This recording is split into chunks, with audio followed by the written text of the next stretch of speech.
share ko lang guys about sa Dagduta Lounge. Na-appreciate ko lang yung ginawa nila last time sa client nila. Kasi gusto yata ng, mas may gustong paggawa yung client nila.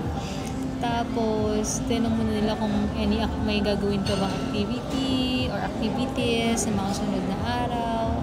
Tapos, buti na lang sinabi ng client nila na magbi-beach daw, ganyan. In fairness, hindi talaga sila after sa kita.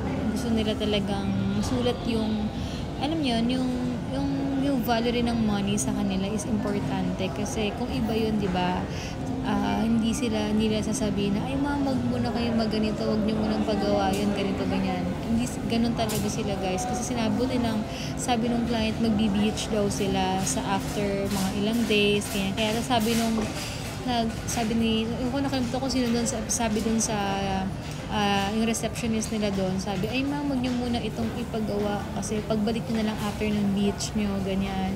Kasi baka masayang din, ganito, ganyan. Alam niyo yun guys, yun na-appreciate ko kasi hindi lahat ganun. Yung iba kasi bahayaan ka para lang kumita lang din sila.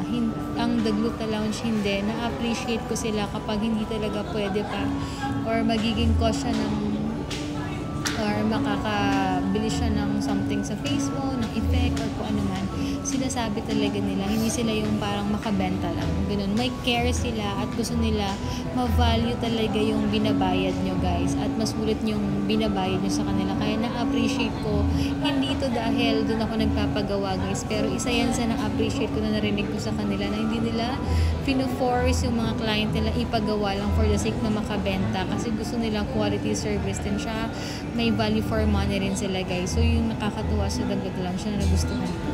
Yun lang.